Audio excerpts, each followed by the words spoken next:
There is a time for everything, and a season for every activity under the heavens.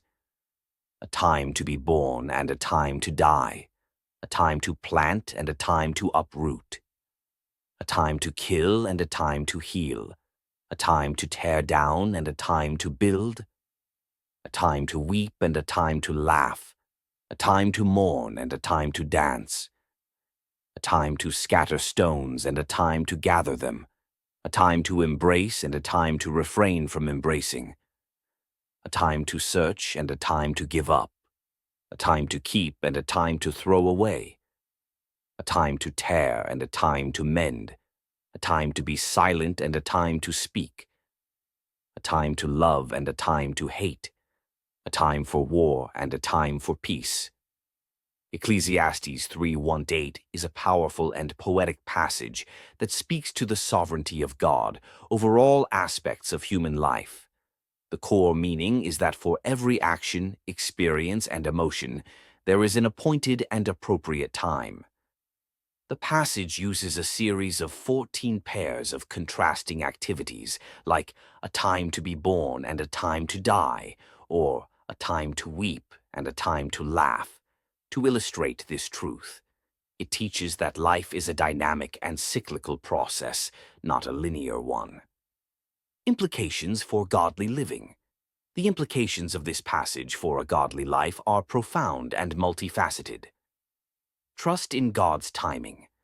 The passage encourages believers to trust in God's perfect timing, even when circumstances are difficult or don't make sense.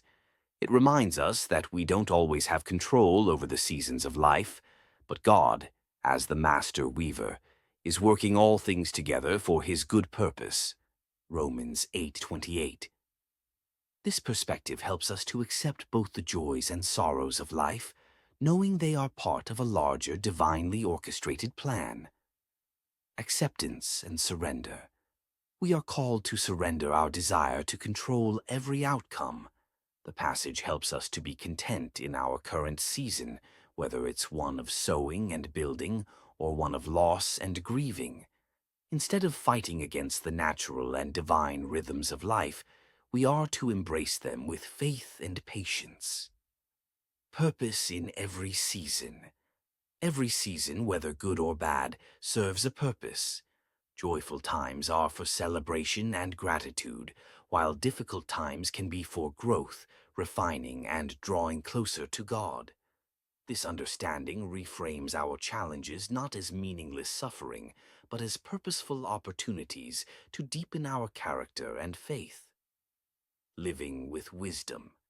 The passage encourages us to act wisely and discern the proper action for each situation. It's about knowing when to speak and when to be silent, when to act and when to wait. Living a godly life means aligning our actions with the season we're in, guided by the Holy Spirit. It is all about Jesus. Glory be to God.